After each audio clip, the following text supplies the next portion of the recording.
எல்லாருக்கும் வணக்கம். ரோபோ சங்கர் மறைவுக்கு அவருடைய மனைவி அந்த இறுதி ஊர்வலத்தில் டான்ஸ் ஆடினதை தவறாக பல பேர் பேசுகிறாங்க. இதெல்லாம் கலாச்சாரமெல்லாம் கேட்குறாங்க.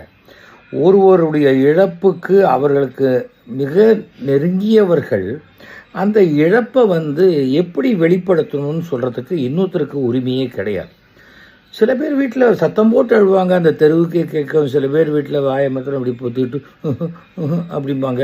அதுக்காக அவங்களுக்கு அந்த சோகம் இல்லைன்னு ஆயிடாது.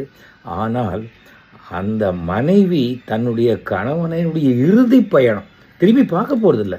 அந்த மாதிரி ஒரு சமயத்தில் தன்னுடைய துக்கத்தினுடைய வெளிப்பாடை அவங்க காட்டுறாங்க.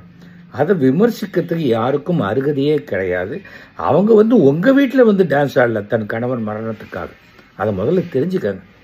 ஒரு சோஷியல் மீடியா இருக்கேங்கிறதுக்காக தயவு செய்து யாரையும் புண்படுத்தாதீங்க. எத்தனை ஆண்டு காலம் ஆனாலும் அந்த ரோபோ சங்கருடைய மரணம் அந்த மனைவிக்கு கொடுக்கக்கூடிய பாதிப்பை நீங்கள் யாருமே ஈடுகட்ட முடியாது. தயவு செஞ்சு ஒரு அடுத்தவர்களுடைய சோகத்தையோ துக்கத்தையோ விமர்சனம் பண்ணாதீங்க. ஏன்னா அதை எப்படி வெளிப்படுத்தணுங்கிறது அவங்க மனோபாவம், அது அவங்களுடைய குடும்ப விஷயம்.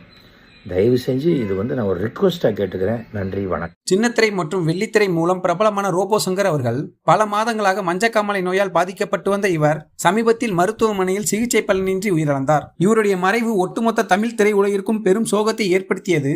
அதேபோல் சின்னத்திரை மற்றும் வெள்ளித்திரையை சேர்ந்த பலரும் இவரது இறுதி ஊர்வலத்தில் கலந்து கொண்டதும் குறிப்பிடத்தக்கது. அதிலும் குறிப்பாக ரோபோ சங்கர் அவர்களின் மனைவி அவர்கள் ரோபோ சங்கரின் இறுதி ஊர்வலத்தில் நடனமாடி வழி அனுப்பினார். ரோபோ சங்கர் அவர்களின் மனைவியான பிரியங்காவின் இந்த செயலை பலரும் விமர்சித்து வந்தார்கள். இந்த நிலையில் தான் பிரபல நடிகர் மற்றும் இயக்குனர் சேகர் அவர்கள் அவருடைய சமூக வலைதள பக்கத்தில் இது குறித்து பல விஷயங்களை பேசி வீடியோ ஒன்றை வெளியிட்டுள்ளார். அதில் அவர் ரோபோ சங்கர் அவர்களின் மறைவு அவரின் மனைவிக்கு மட்டுமே உரித்தானது. அவரின் இழப்பை யாராலும் ஈடுகட்ட முடியாது. அதனால் அவருடைய மனநிலைக்கு என்ன செய்ய வேண்டும் அதைத்தான் அவர் செய்தார். இதை விமர்சனம் செய்வதற்கு ஒன்றும் இல்லை என அழுத்தமாக பேசியுள்ளார்.